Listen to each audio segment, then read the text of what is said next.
কেন পারি নাই এটা যদি আপনি বিশ্লেষণ করতে চান, আমি শুধু সিম্পলি একটা ভাগ দেখে আপনাদের। আমরা যারা এই ইংরেজি মিডিয়ামে পড়ছি, আমরা যারা ইংরেজি মিডিয়ামের মাধ্যমে একটা জগতে আসন পাওয়ার চেষ্টা করছি, এটার মধ্যে কোনো দোষের কিছু আমি দেখি না। আমাদের সমস্যা, আর যা ছেলে মেয়েকে যে এখন যে কোনো একটা স্কুলে, মাদ্রাসায়, এমনকি প্রাথমিক বিদ্যালয়ে, ইবতেদায়ী মাদ্রাসাকে প্রাথমিক বিদ্যালয়ে বা কিন্ডারগার্টেনে ভর্তি করাবার চেষ্টা করছে, অথচ পারছে না, তার দুজনের সমস্যা কিন্তু একরকম নয়। যখন আমরা জাতীয় সমস্যা বলি, এই যে মহান স্বাধীনতা ও জাতীয় দিবস, এই জাতীয় কথাটা কখন ঢুকলো? এটা তো স্বাধীনতা দিবসই ছিল। এক পর্যায়ে রাজনৈতিক সিদ্ধান্তে এটাকে স্বাধীনতা ও জাতীয় দিবস দুটো বলা হলো। যেমন 21শে ফেব্রুয়ারি সবসময় শহীদ দিবসই ছিল পাকিস্তানে বলে, এখন আমরা তার মধ্যে আন্তর্জাতিক মাতৃভাষা ও শহীদ দিবস, অমর 21শে, বই মেলা, ধীরে ধীরে প্রত্যেক জিনিস কিন্তু পরে বদলানো হয়। এই বদলানোর সঠিক বা বেঠিক আমি কিছু বলবো না, সেটা আপনাদের কাছে ছেড়ে দেবো। আমি যখন জাতীয় দিবসে বললাম, জাতীয় বলতে সব মানুষের স্বার্থ যদি একরকম হতো তাহলে কোনো সমস্যা হতো না। আমাদের উচ্চশিক্ষিত মানুষ যারা, যাদেরকে মধ্যবিত্ত শ্রেণী বলতে পারেন, ইংরেজিতে বলে বুর্জোয়া শ্রেণী বলবেন, ফরাসি শব্দ ব্যবহার করে, মিডল ক্লাস, তাদের সমস্যা হচ্ছে কি করে দেশের সাধারণ মানুষ থেকে নিজেকে আলাদা প্রমাণ করবে। সেই জন্য ইউরোপীয় ভাষা এবং সংস্কৃতি তার জন্য হাতিয়ার হয়। আমি যদি 2 লাইন ইংরেজি পড়তে পারি, ইংরেজিতে 2 কথা বলতে পারি, তখন বোঝা যাচ্ছে কি আমি আমার দেশেরই রিক্সাওয়ালার থেকে আলাদা হলাম, আমাদের দেশের চাষা থেকে আলাদা হলাম। এই যে আমরা একটু বাংলা, মোদের গরব মোদের আশা আমরই বাংলা ভাষা, সেখানে কি করে চাষা গান গেয়ে দাঁত কি করে ধান কাটে, মাঝি কি করে দাঁড়বে গান গায়, আর বাউল গান গেয়ে নাচে। এই 3টা ছাড়া ওখানে একটাও বাঙালি মুসলমানের নাম আপনি পাবেন না ওই চরিত্রের মধ্যে। যত কীর্তিমান লোক আছে, সেটা জয়দেব, চণ্ডীদাস, বঙ্কিম, মধু, হেম, রবীন্দ্রনাথ ঠাকুর পর্যন্ত সবই দেখবেন যে মধ্যবিত্ত শ্রেণী, সব হচ্ছে উচ্চ বর্ণের হিন্দু। এটা বলে আরিফ সলিমুল গান তো সাংঘাতিক সাম্প্রদায়িক লোক। আমি যে আপনি যে গানটা লিখেছেন, এটা 1913 সনের পরে লেখা, অতুল প্রসাদ সেনের লেখা গান, মোদের গরব মোদের আশা আমরই বাংলা ভাষা। এবং শেষে বলে কি এই ভাষাতেই, মানে হরি বলে শেষে মানে নয় নামে মুদবু আছে, কিন্তু কোথাও মধ্যবিত্ত নাই। দেখবেন যে ওখানে 3টা, একটা চাষা, একটা মাঝি, একটা বাউল, এর কোনো নাম নাই। কিন্তু যত উচ্চবিত্ত আছে তার মধ্যে চণ্ডীদাস, মধুসূদন, বঙ্কিমচন্দ্র, রবীন্দ্রনাথ, আরো বিভিন্ন চরিত্রের নাম আছে। হেম, মধু, হেম মানে হেমচন্দ্র বন্দ্যোপাধ্যায়, গোবিন্দ দাস আছে, গোবিন্দ, এই সব নাম 8 জনের নাম উল্লেখ। আর 2 জন ধর্মযাজকের নাম আছে, নিতাই এবং গোরা, এদের নাম আছে। এই ভক্তি রসের ধারা তারা দেশে এনেছেন। এইটা যে সমস্যা, যে কারণে বাংলাদেশ 1947 সনে ভাগ হয়েছে। আমরা বর্তমানে যারা স্বাধীনতা দিবসে আলোচনা করি, তারা 1947-এর কথা বলতেই চান না। আমি একটু মজা পেলাম, আমাদের রেজিস্ট্রার অধ্যাপক হারুনুর রশিদ সাহেব এবং আমাদের মিয়া লুৎফর রহমান সাহেব অধ্যাপক, দুজনেই 47-এর কথা তুললেন, তাই আমি সেই সুযোগে একটু তুলি। 47-এর আগেও একটা ঘটনা আছে, এটা হলো 1905 সনে প্রথম ঢাকাকে রাজধানী করে পূর্ববঙ্গ ও আসাম বলে একটি প্রদেশ তৈরি করার চেষ্টা করেছিলেন ইংরেজরা। সেটা পশ্চিমবঙ্গের লোকেরা কেউ পছন্দ করেনি, পূর্ববঙ্গেও কেউ না বুঝে পছন্দ করেন। ছাগলের 2টো বাচ্চা খেয়ে লাফায় আর 2টো না খেয়ে লাফায়। আমাদের কুমিল্লার ব্যারিস্টার আব্দুল একজন রসুল ছিলেন, উনিও বঙ্গভঙ্গ পছন্দ করেন না। এখনো জীবিত আছে, আপনাদের পেছনে দূরে থাকেন না, বদরুদ্দিন উমর সাহেব, উনি 1905 সনের বঙ্গভঙ্গ পছন্দ করেন না বলে ওইটা সাম্প্রদায়িক ঘটনা ছিল। কিন্তু ঘটনার তাৎপর্য যদি বুঝতে চান, আমি জিজ্ঞাসা করব এটার প্রদেশের নাম ছিল কি? পূর্ববঙ্গ ও আসাম প্রদেশ। কিন্তু পূর্ববঙ্গ থেকে আসামকে আবার আলাদা করলো 1911 সনে, পশ্চিমবঙ্গের সাথে পূর্ববঙ্গে যোগ করলো। পশ্চিমবঙ্গ থেকে আলাদা হলো কাকে? বিহার এবং উড়িষ্যাকে। একসময় বাংলা, বিহার, উড়িষ্যার নবাব বলতাম আমরা। আমরা স্বাধীন ছিলাম কি পরাধীন ছিলাম সেটা পরের প্রশ্ন। আগের কথা হচ্ছে আমরা একটা রাষ্ট্র ছিলাম। এটা মোগল সাম্রাজ্যের একটা প্রদেশ যখন ছিল, এই প্রদেশের নাম ছিল বাংলা, বিহার, উড়িষ্যা। তার সুবাদার, এইটাকে সুবা বলা হতো, সুবা মানে প্রদেশ, আলিবর্দী খান। তার আগে ছিলেন মুর্শিদ কুলি খান। এই মুর্শিদ কুলি খান 1707 সনে মারা গেলেন আওরঙ্গজেব। তার কয়েক বছর পরেই তিনি রাজধানী ঢাকা থেকে মুর্শিদাবাদ নিয়ে গেলেন। ইংরেজরা 1905 সনে আবার রাজধানী ঢাকায় ফিরে আনলো, পুরা বাংলার উপর নয়, শুধু পূর্ববঙ্গ এবং আসামের উপর। এটুকু মজার ঘটনা। 6 বছরের প্রবল বঙ্গভঙ্গ বিরোধী আন্দোলনে ইংরেজ সরকার প্রথম কাবু হলেন, নথি স্বীকার করে বঙ্গভঙ্গ রদ করলেন। তখন তারা প্রতিশোধ স্বরূপ করলেন, কিন্তু কলকাতা থেকে সারা ভারতের রাজধানী দিল্লি নিয়ে গেলেন, বললেন কি আমরা মুঘলদের ঐতিহ্যের উত্তরাধিকারী, আমরাই নতুন মুঘল, আমরা ইংরেজ, আর তোমাদেরকে কলকাতারা এবং পূর্ব বাংলা জমিদারিটা ফেরত দিলাম। 1947 সনে আমরা সেই জমিদারিটা ভাঙলাম। গোটা বাংলার রাজধানী ঢাকা হওয়া উচিত ছিল। তা না করে আমরা শুধু এমন একটা বাংলা পেলাম যাতে গণভোটের মাধ্যমে আসামের সিলেট জেলা ছাড়া আর কিছু পাওয়া গেল না। বরঞ্চ বাংলা পশ্চিম পূর্ববঙ্গ যে সীমান্ত 1905 সনে ঠিক হয়েছিল মোটামুটি একই ধারায় 1947 সনে ভাগ হলো, যেটাকে র্যাডক্লিফ কমিশনের রায় বলা হয়। ঘোষণার পরের দিন বা 4-5 দিন পরেই কিন্তু কোন জেলা কোথায় পড়বে সেটা বলা হয়েছিল, আগে ভাগের ঘোষণা দেওয়া হয়েছিল। আপনারা সেই কাহিনীগুলো জানেন। আমাদের বর্তমান গতবার যে সরকারের যে ইতিহাস বই পড়ানোর প্রক্রিয়া, সেটার মধ্যে 1947 নিয়ে কোনো আলোচনা করা হতো না। বলে যে সবকিছু শুরু হয়েছে 1952 সন থেকে। এটা 1952 সনের প্রতি শ্রদ্ধা প্রদর্শন নয়, বলতে অবমাননা প্রদর্শন। আমি একজনের উদাহরণ দিই। আমাদের জাতীয় অধ্যাপক ছিল না আনিসুজ্জামান সাহেব, খুবই জ্ঞানী লোক। তার প্রতি যেখানে সম্মান দেখানো দরকার সেটা উপযুক্ত সম্মান প্রদর্শন পূর্বক আমি একটা প্রশ্ন করব ছাত্র হিসেবে। সেটা উনি বলছেন কি, 1940 সনের যে লাহোর প্রস্তাব, 40-এর দশকে যে লাহোর প্রস্তাব, তার সাথে 1971-এর কোনো সম্পর্ক নাই। এটা উনি একবার ক্যাটেগরিক্যালি বলেছেন। উনি বলছেন বাংলাদেশের জন্ম সবকিছু 1952 সন থেকে শুরু হয়েছে। 52 বা বাড়ি 48 বলতে পারেন। কারণ কি, ভারতবর্ষের যে সমস্ত অঞ্চলে পূর্ব বাংলার মতো মুসলিম সংখ্যাগরিষ্ঠ অঞ্চল আছে, সেখানে আলাদা স্বাধীন রাষ্ট্র তৈরি করতে হবে। এটা ছিল লাহোর প্রস্তাবের সার কথা। এবং সেইটাকে গ্রহণ না করার জন্য মানে যত চেষ্টা হয়েছে, জিন্না সাহেব যেটা তার বলেন তেলেসমাতি বলতে পারেন, তিনি সোল লিডার হয়েছেন। তিনি 1946 সনে মুসলিম লীগ যখন নির্বাচনে বিপুল ভোটে জিতলো, তখন সবাই লোক ভোট দিতে পারতো না। গোটা 17-15 জন লোকের ভোটাধিকার ছিল, সেটা সম্পত্তিগত কারণে। কিন্তু 1970-এ আওয়ামী লীগ যে পরিমাণ বিপুল সংখ্যাগরিষ্ঠতা নিয়ে জিতেছিল, তার চেয়ে বেশি সংখ্যাগরিষ্ঠতা নিয়ে মুসলিম লীগ জিতেছিল 1946 সনের নির্বাচনে। এটা অনেক তরুণেরা হয়তো খেয়াল করেন না।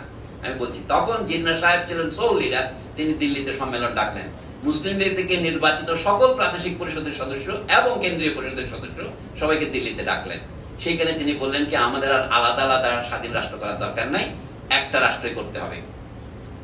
দেখেন, পাকিস্তানের বলে 23শে মার্চ পাকিস্তান দিবস পালন করা হতো, কিন্তু 1940 সনের লাহোর প্রস্তাবে কোথাও পাকিস্তানের কথা ছিল না। সেখানে ছিল কি, ভারতবর্ষের যে সমস্ত অঞ্চলে মুসলমানরা সংখ্যাগরিষ্ঠ, সেই সমস্ত অঞ্চলে পৃথক পৃথক স্বাধীন রাষ্ট্র তৈরি করতে হবে। ইংরেজিতে পরিষ্কার লেখা ছিল ইন্ডিপেন্ডেন্ট স্টেটস। এইটার উপর ভিত্তি করে আবুল মনসুর আহমদ এবং অন্যান্য পণ্ডিতেরা বলতেন যে 1947 সনে যে বাংলা পাকিস্তান হয়েছিল, সেটা ছিল 40 সনের প্রস্তাবের সাথে বিশ্বাসঘাতকতা। 1971 সনে ওই স্বপ্নের অংশ বিশেষ বাস্তবায়িত হয়েছে। মানে পূর্ব বাংলাকে কেন্দ্র করে একটা স্বাধীন রাষ্ট্র হয়েছে, যেটা পাকিস্তানের অনেকটা বলতে পারেন ছিনতাই করে নিয়ে গিয়েছিল করাচিকে কেন্দ্র করে। তখন অধ্যাপক আব্দুর রাজ্জাক, যিনি আরেকজন জাতীয় অধ্যাপক ছিলেন, বাংলাদেশের প্রথম হিউম্যানিটিজের জাতীয় অধ্যাপক, উনি বলেছিলেন যে পাকিস্তানিদের কাছে প্রস্তাব দিয়েছিলেন, তো রাজধানীটা চট্টগ্রামে করো। মানে ঢাকা তোমাদের পছন্দ হচ্ছে না, পূর্ব বাংলাতে পাকিস্তানের রাজধানী হওয়া উচিত। কারণ পূর্ব বাংলা ছিল তৎকালে পাকিস্তানের 63 জন লোকের বাসভূমি 47 সনে। অনেকে এটাও বলতে খেয়াল করেন না, 56 জন নয়, 63 জনের ছিল। পশ্চিম পাকিস্তানের 37 জন।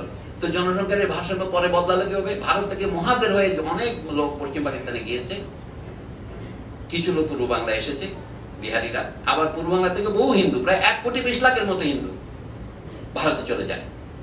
তারা পশ্চিমবঙ্গে জায়গা পায় নাই, তাদেরকে দণ্ডকারণ্যে সেই ভোপালে, তাদেরকে সেই গুজরাটে নিয়ে যাওয়া হয়েছে। আমি সেই লম্বা কাহিনী আজকে বলছি না। সেই কাহিনী বাদ দিয়ে 1971-এর ইতিহাস যারা আলোচনা করেন, তাহলে গাছের গোড়া কেটে আগায় জল দেন। পাকিস্তানের সাথে আমাদের বিরোধের উৎসটা আপনার বুঝতে হবে। যেখানে এই বেইমানিটা শুরু হয়েছিল জিন্নার হাতে, পৃথক পৃথক মুসলিম রাষ্ট্র না করে তিনি একটা মুসলিম রাষ্ট্র করে নাম দিলেন পাকিস্তান। সেটা 1946 সনে মাঝামাঝি দিল্লিতে সম্মেলনে। সেখানে ঢাকাতে আবুল হাসিম, আবুল মুসর আহমদের অনেকে গিয়েছিলেন, শেখ মুজিবুর রহমানও গিয়েছিলেন। তো সেই কাহিনী আপনারা জানেন বলে আমি বলছি। সেই বেইমানিকে তারা পাকিস্তানে বলে বৈধতা দিল কিভাবে? 23শে মার্চ পাকিস্তান দিবস। 23শে মার্চ পাকিস্তানের নাম উচ্চারিত হয়নি, ওই প্রস্তাবের মধ্যে কোথাও পাকিস্তানের দেখা ছিল না। একইভাবে আমি বলছি 1971 সনের 10ই এপ্রিল যে বাংলাদেশের স্বাধীনতার মূল ঘোষণাপত্র সরকারিভাবে তাজউদ্দিন সাহেবরা প্রবাসী সরকার গঠন করে যে ঘোষণাটা দিলেন, সরকার তো এক সপ্তাহ পরে হবে, ঘোষণাটা এলো 10ই এপ্রিল। সেটাতে সাম্য, মানবিক মর্যাদা এবং সামাজিক সুবিচারের কথা ছিল। কিন্তু 72 জনের যে সংবিধান আমরা লিখলাম, তাতে কিন্তু তার প্রতিফলন হলো না। সেটা ওই অর্থে বেইমানি হলো যে অর্থে 1940 সাল লাহোর প্রস্তাবের সাথে বেইমানি করেছিল জিন্নার পাকিস্তান প্রস্তাব 46 সনে। কিন্তু এগুলি এতদিন আলোচনা আপনারা শোনেন নাই। আমি বিভিন্ন জায়গায় করেছি, কিন্তু করে খুব নিরাপদ বোধ করি না। আমাদের তো বয়স হচ্ছে এখন, আর নিরাপদ বোধ করে কি হবে? কথাগুলি বলতে হবে, আপনারা চিন্তা করে দেখেন। আমি এই জন্য বলি কেন এটা হয়নি, এইটাই হচ্ছে আমাদের স্বাধীনতা দিবসে জিজ্ঞাসা করা উচিত। এই কোণে বলি, বুঝলাম পাকিস্তানের আমাদের তখন ঐক্যের কাতার গড়েছিল কি বলে, ভাই তোমরাও মুসলিম আমরাও মুসলিম। তারা বলেছিল কি, ডক্টর জিয়াউদ্দিন আহমেদ আলিগড় মুসলিম বিশ্ববিদ্যালয়ের ভাইস চ্যান্সেলর, পাকিস্তান আবার 1 বছর আগে তিনি প্রস্তাব দিয়েছিলেন ভবিষ্যতে যেটা মুসলিম রাষ্ট্র হতে যাচ্ছে, ওই জিন্নাহ সাহেবের ওই প্রস্তাব পার হওয়ার পর দিল্লিতে, যে এর ভাষা কি হবে। উনি বলছেন এর ভাষা হওয়া উচিত উর্দু। যদি বা পূর্ব বাংলার কারোই মাতৃভাষা উর্দু নয়, 2-4টা পরিবার ছাড়া, পশ্চিম পাকিস্তানেরও কারোই মাতৃভাষা উর্দু নয়, শুধু মহাজের যারা উত্তর ভারতের ভাষা হচ্ছে উর্দু, যেটার অপর নাম হিন্দুস্তানি। মহাত্মা গান্ধী, জওহরলাল নেহরু, আবুল কালাম আজাদ এরা সিদ্ধান্ত করেছিলেন ভবিষ্যৎ ভারতের রাষ্ট্রভাষা হবে হিন্দুস্তানি। রাষ্ট্রভাষা শব্দ তারা ব্যবহার করেন নাই, হিন্দিতে রাষ্ট্রভাষা বলে, ইংরেজিতে বলে অফিসিয়াল ল্যাঙ্গুয়েজ। আমাদের তরুণ রাজনৈতিক নেতা যারা এখন হচ্ছেন, রাজনৈতিক দল করতেছেন, যেমন জাতীয় নাগরিক পার্টি, তার তরুণ বুদ্ধিজীবীরাও বলছে দিকে আমাদের থেকে রাষ্ট্রভাষা বলা যাবে না। তারা প্রাণ দিয়ে শহীদ হয়েছেন, এই জন্য তাদের প্রতি শ্রদ্ধা নিবেদন করি, কিন্তু তাদের অবিমৃষ্যকারী কথাগুলি তো মানতে পারি না। অবিমৃষ্যকারী মানে যে ভবিষ্যৎকে দেখতে পাচ্ছে না। তারা বলছে আমাদের এটাকে দাপ্তরিক ভাষা বলতে হবে, রাষ্ট্রভাষা বলা যাবে না।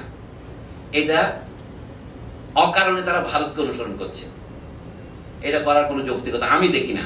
আমি এই জন্য আপনাদের কাছে আগে অনুমতি চেয়েছি। আমার কথা সাথে আপনারা যারা তরুণ ছাত্র নেতারা আছেন, বিশেষ করে সমন্বয়করা, খেপে যেতে পারে। খেপে গিয়ে কোনো সমস্যার সমাধান হবে না। খেপে গিয়ে কাউকে হত্যা করা যেতে পারে, সত্যকে হত্যা করা যায় না। আপনি যুক্তিতে আসেন, তাহলে বাংলা রাষ্ট্রভাষা হবে না উর্দু রাষ্ট্রভাষা, এই তর্ক উঠেছে পাকিস্তান হওয়ার আগেই। তখন বাংলাদেশের বুদ্ধিজীবীদের মধ্যে যারা জীবিত ছিলেন তখন একজন ছিল মোহাম্মদ শহীদুল্লাহ, যিনি ডক্টর মোহাম্মদ শহীদুল্লাহ নামে পরিচিত। তিনি বলেছিলেন, ভাই পশ্চিম পাকিস্তানিরা উর্দু তোমাদেরও নয় আমাদেরও নয়। তো ওরা বলছে তাহলে আমরা উর্দু নেব কেন? বলে উর্দু নেব, উর্দু ভারতের মুসলমানদের ভাষা। দক্ষিণ ভারতে উর্দুকে রেখটা বলে, আপনার হায়দ্রাবাদের ভাষা উর্দু, উত্তর ভারতের ভাষা উর্দু। কাজে উত্তর দক্ষিণের সমন্বয়ের জন্য ভারতে উর্দু দরকার, এবং পূর্ব পশ্চিমের জন্য আমরা উর্দু করি। অর্থাৎ তোমরা বাংলা আত্মত্যাগ করো, তোমরা 70-63 জন হতে পারো, তোমরা বাংলা ছেড়ে দাও। কি জন্য? মুসলিম কৌমের স্বার্থে। তো যে মোহাম্মদ শহীদুল্লাহ প্রস্তাব দিলেন, এক কাজ করো, মুসলিম কৌমের আসল ভাষা কি?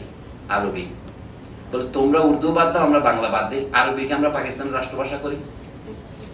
একজনও রাজি হয় নাই, কিন্তু পশ্চিম পাকিস্তানে কেউ রাজি হয় নাই। পশ্চিম পাকিস্তানেও ভাষা আছে, পাঞ্জাবে পাঞ্জাবি ভাষা আছে, সিন্ধের সিন্ধি ভাষা আছে, বালুচ ভাষা আছে, পশতুনদের পশতুন ভাষা আছে, একাধিক ভাষা আছে। আমি এত ভাষার নামও জানি না। 1973 সনে আপনারা অনেকে জানেন পাকিস্তান একটা নতুন সংবিধান গ্রহণ করেছে।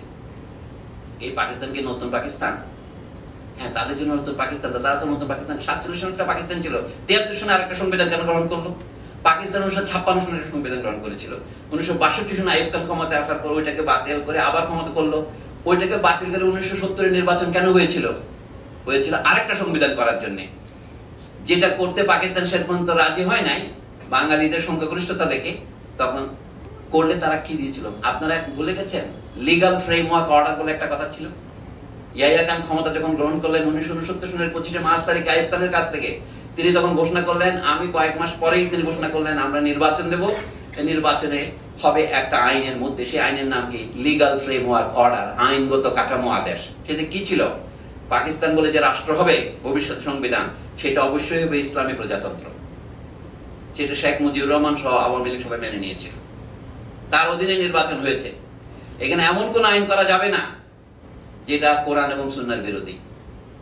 এটা মেনে নিয়েছিলেন শেখ মুজিবুর রহমান সহ সব দলের নেতা, এবং তার অধীনে নির্বাচন। এখন কেউ এটার আলোচনা করেন না। আপনি ইতিহাসকে একটা নিজের পছন্দ মতো তথ্যটা আলোচনা করবেন, অন্য তথ্যটা কার্পেট নিচে দিবেন, তা তো হতে পারে না। আপনি জিজ্ঞাসা করতেন তারা কেন এটা মেনে নিলেন? তারা তো ইসলামপন্থী দল ছিলেন না। এটা বলে ঠেলার নাম বাবাজি। তারা বলে গ্রহণ করতে বাধ্য হলেন। তারা কি চায়?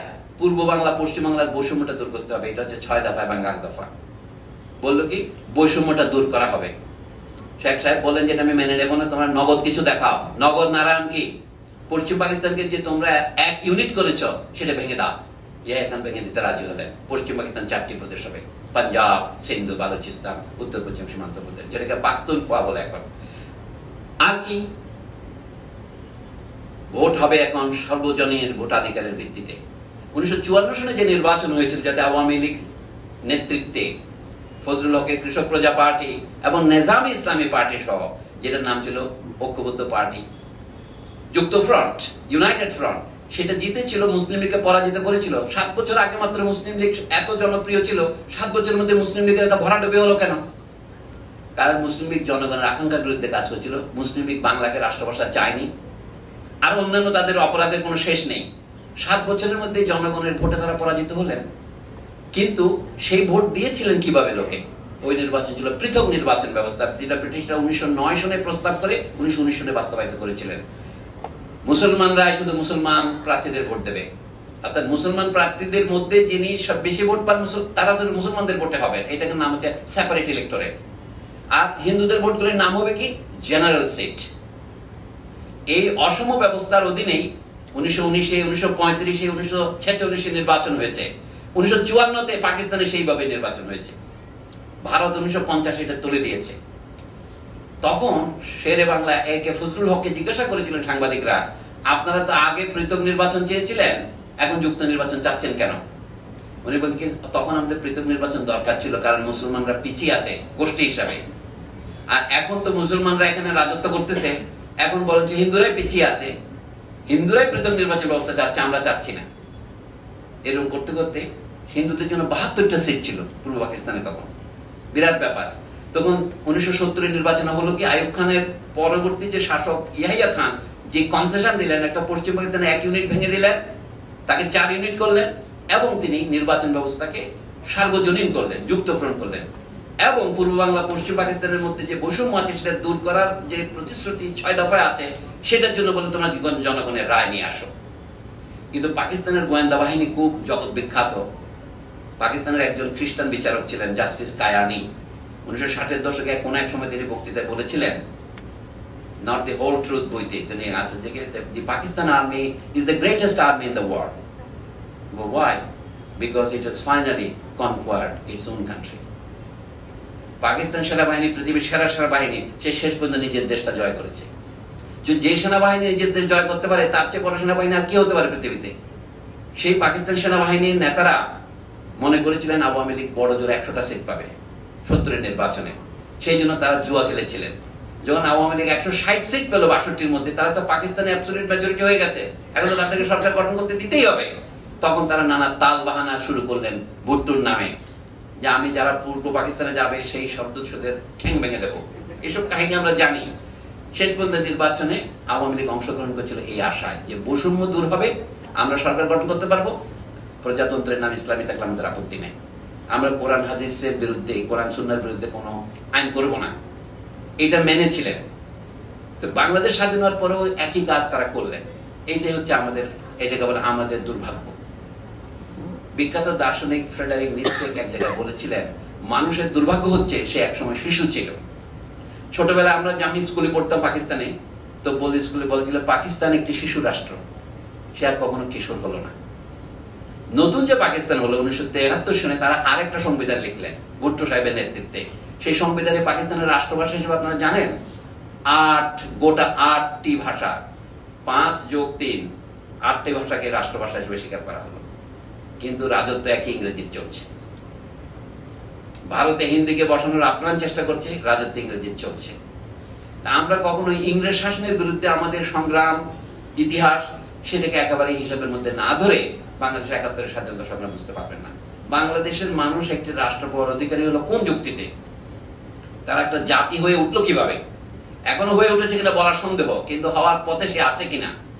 একবার সে পাকিস্তানের সাথে যোগ দিল, কি জন্য? শক্তিতে কুলাচ্ছিল না বলে। এবং তারপরে পাকিস্তানের হাতে নিপীড়িত হয়ে সে এখন আরেকটা আলাদা রাষ্ট্র করলো। এখন আমরা বলেন কি, আমার এদের সব মানুষের, এই সব মানুষের নাম কি? বাঙালি। সব মানুষের নাম তো পুরোপুরি বাঙালি হতে পারে না। তো আমরা যদি বলি বাঙালি অবাঙালি নির্বিশেষে নতুন একটা বাংলাদেশের জাতি গড়ে উঠছে, তার নাম আপনার সবাই যদি মেনে নেয় আপনি বাঙালি বলতে পারেন। সবাই না মানলে আপনাকে বলতে হবে আমরা বাঙালি অবাঙালি নির্বিশেষে একটা মহাজাতি। আপাতত সেই টেকনিক্যাল নাম হয়েছে বাংলাদেশি। শুনতে ভালো না লাগতে পারে, যেমন নাগরিকতন্ত্র কথাটা আমার পছন্দ হচ্ছে না, কিন্তু আমার কোনো ক্ষমতা নাই, আমি এটা রদ করতে পারবো না। হয়তো দেখবেন যে এটার নাম নাগরিকতন্ত্র দিয়ে দিচ্ছে তারা। এমনকি গণপ্রজাতন্ত্রের নাম দিয়েছে তারা, গণপ্রজাতন্ত্রী বাংলাদেশকে তারা নাম দিয়েছে খুব হাস্যকর, কি প্রজাতান্ত্রিক কি একটা নাম দিয়েছে, আমি দেখলাম জন না গণ লাগাইছে। মানে আসল কথা হচ্ছে আপনার ভাষা সম্পর্কেও একটু জ্ঞান থাকতে হবে। আমি তাদের নামের মধ্যে দেখলাম তাদের প্রজাতন্ত্রের কথাটা পছন্দ করছে না, এতে আমি বুঝতে পেরেছি এদের মাথার মধ্যে যা আছে তা আমার পছন্দ না। সহজ করে বলি আর কি, তারা ধরে নিয়েছে, আমি তাদেরকে জিজ্ঞেস করলাম সব মানুষকে প্রজা বলতে যদি আপনার আপত্তি হয়, আমরা তো স্বাধীন নাগরিক প্রজাকার, তাহলে সব মানুষকে আপনি নাগরিক বলবেন কিভাবে? ভাষা যে ম্যাটাফরিক্যাল, ভাষা যে রূপক, এই জিনিসটা বোঝা খুব দরকার। প্রজা বলতে তারা ধরে নিয়েছে একটাই মিনিং আছে। এই ভুল আমাদের মহান কবি রবীন্দ্রনাথ ঠাকুর করেছেন, যেন কি শব্দের বানান বদলাই উনি কয়েদিকা দেওয়ার আবেদন করেছেন কোন কোন জায়গায়। সেটা আমাদের ছেলে মেয়েদের মাথায় শুধু নষ্ট করছে না, আমাদের এই প্রজাতান্ত্রিকদের মাথা নষ্ট করছে। এখন শেষ কথায় আসে, আমাদের দেশের মানুষ কমপক্ষে দুই ভাগের, যারা মধ্যবিত্ত শ্রেণী, বুর্জোয়া শ্রেণী বা উচ্চ শ্রেণী, যারা স্বাধীনতা সুফল ভোগী, তারা ক্রমশ ইংরেজ হতে চায়। মুখে তো চামড়া তো আমার কালো, কিন্তু আমি আমার মুখে একটু ফেয়ার এন্ড লাভলি, এখন কি একটা নাম দিয়েছে না, এটা লাগাতে চাই, আমাকে যেন আরেকটু ফর্সা দেখায়। আমি এটা রূপ করতে বলছি, আপনারা আপারা মনোযোগ দিয়ে নষ্ট করবেন না, এটা আপনারা শুনবেন না, আমি অন্যদের জন্য বলছি। এটা এই যে ফেয়ার এন্ড গ্লোয়িং বলে কি একটা লিখছে এখন না, গ্লো এন্ড লাভলি, আমি তো ব্যবহার করি না এটা। তো যাও, আমাদের ভদ্রলোকের আজকে তারা একটু ইংরেজি বলে, এই ইংরেজিটা হচ্ছে একটা মুখোশ, এটা হচ্ছে হোয়াইট মাস্ক।